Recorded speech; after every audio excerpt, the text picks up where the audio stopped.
The summer of DC is about to begin with James Gunn's Superman right around the corner, and my channel is severely lacking some DC content, so we're going to start to change that. Hi, my name's Zach, and today we are going to rank all 4 of the Burton Schumacher Batman films.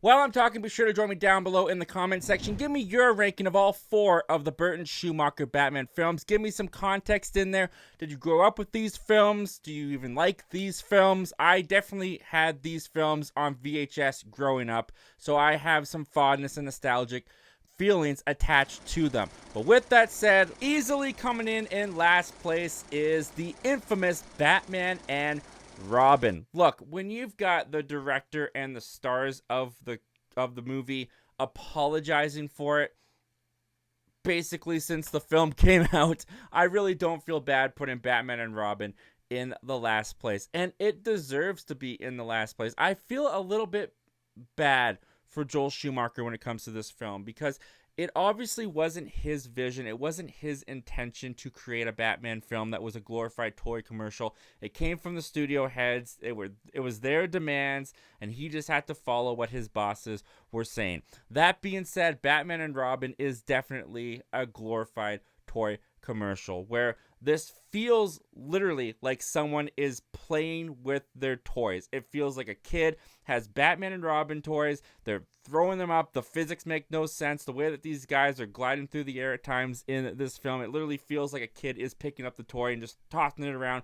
The storyline here makes no sense. It definitely feels like a child is making it up, where you've got Mr. Freeze, played by Arnold Schwarzenegger, who talks in nothing but ice puns, and he wants to not only save his wife, but at the same time wants to freeze Gotham City for a ransom. Then you've got Uma Thurman's Poison Ivy, who teams up with Mr. Freeze because she wants to make the world a jungle, which you just look at these two people, you look at their interests and what they're trying to get, and they can't help each other. And it's so obvious from the get-go that these two villains don't work together, but yet they're trying to work together. At the same time, Poison Ivy is trying to pit Robin and Batman against each other throughout this film for her affection, which is really weird when you're aiming. This is clearly aiming towards really young kids, but it's very sexualized throughout the entire film between Poison Ivy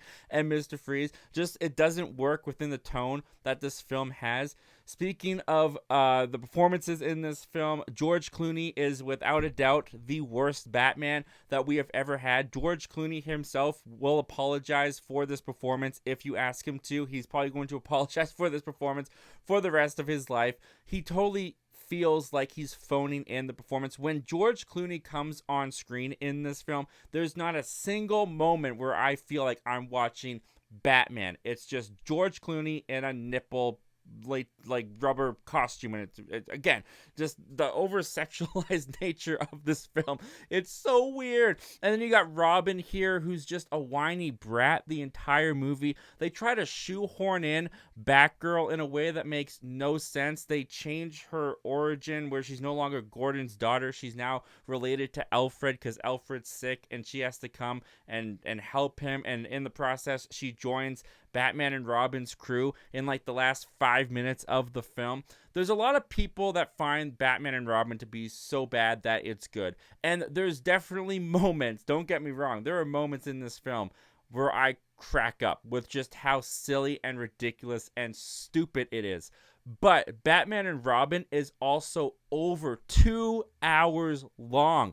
And there's far and few moments in between where it's so bad it's good funny to me, where for the most part Batman and Robin is just a gigantic slog and a bore to get through for me. This is infamously the worst Batman film to date. I definitely hold that same opinion. I'm proud to say that I don't remember even watching this one very much as a kid. I think even as a kid I kind of knew, yeah, Batman and Robin's kind of crap. So for that reason, it's coming in dead last place. Batman Returns, the smash hit to the smash hit Batman 1989. And I understand that this is a little bit of an unpopular opinion. I especially have talked with friends over the years how this is an unpopular opinion. But I don't like Batman Returns very much, to be honest with you. I'm not a big Tim Burton fan, first and foremost. There's only a handful of films of his that I would say that I like.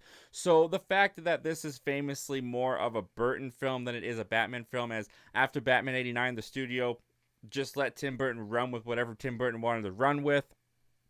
So his interpretation of these characters, we've got Danny DeVito in here as the Penguin. He's literally Penguin. He's born with a deformity that leaves him with like penguin fins. So his parents dump him into the sewers, where he's then raised by penguins living in the sewers for some odd reason. Catwoman here, played by Michelle Pfeiffer, is literally thrown from a building and is resurrected by alley cats licking her. There's so many really weird choices made in Batman Returns with zero explanation to them. Tim Burton just kind of throws it at you and just expects you to go with it. And I understand some people can. I really can't. This movie to me makes absolutely no sense. The character motivations don't make any sense to me. It's also lacking in the Batman for a movie called Batman Returns. Michael Keaton doesn't really appear very much in the first like half hour of the film. He's not the focus of this film. Burton is way more interested in Penguin and Catwoman. And while Danny DeVito and Michelle Pfeiffer can give some pretty fun performances throughout this film, their characters just don't make any sense to me. The team up with them doesn't make any sense to me. I think superficially this movie looks good because I do like Burton's art direction for Gotham City. I like how he visualizes the city onto the screen in his films. But when it comes to the story, when it comes to the structure, character motivations, none of it really resonates with me. You've also got Christopher Walken in here playing a new made-up character just for this film, Max Schreck, who is basically the big bad behind the scenes of the Penguin and everything going on in here. And Walken gives a pretty like low energy performance for a Walken performance in this film. I understand people like this film. I understand to an extent why people like this film. It is darker than Batman 1989. If you're a Burton head, this has Burton's imprint right on top of it. It's all over this movie. Someone who's not a big fan of the Burton, someone who is pretty dumbfounded by the way that Tim Burton sees Batman and his world, this one just doesn't click with me. Batman Forever, and this is the first of the Joel Schumacher films, and this is also my first kind of nostalgic Batman movie, because while I did own Batman 89 and Batman Returns on VHS as a kid, they were always too dark for me. As a kid who was a pretty big scaredy cat, to be honest, Jack Nicholson's Joker freaked me out.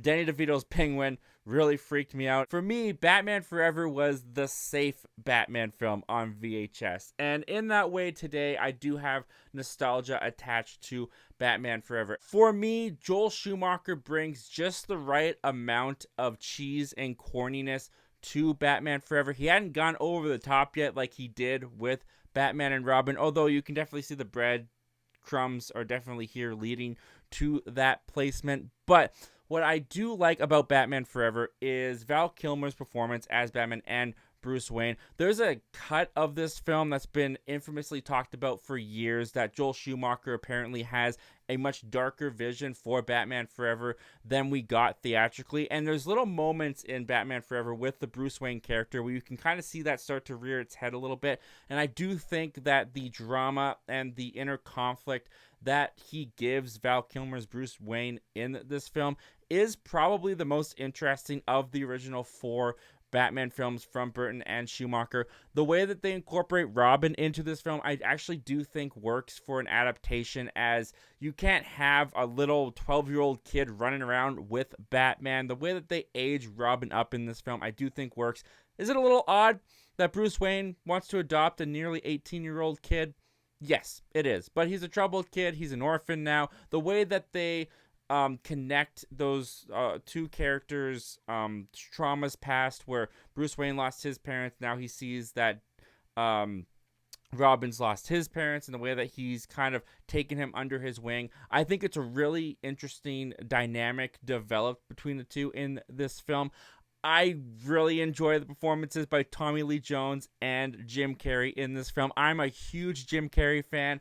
I love the guy, so I am a little biased in that way where for me, Jim Carrey can almost do no wrong. I just always enjoy when he's on screen. So even though his Riddler is over the top and so ridiculous, in this film and for the tone that Joel Schumacher has set, I do think that it works. I do find him and Tommy Lee Jones their dynamic works for me. I find them funny. I enjoy them as villains. Does this get really over the top? Yes, it does. Is it definitely aimed for kids trying to sell toys to them?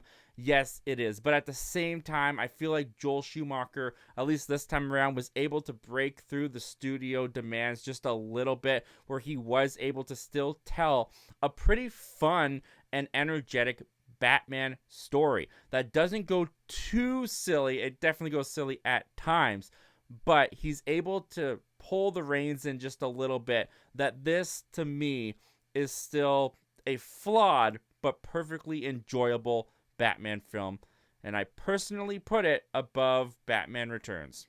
I know that's an unpopular opinion, but it's my opinion. Leave yours down below in the comments.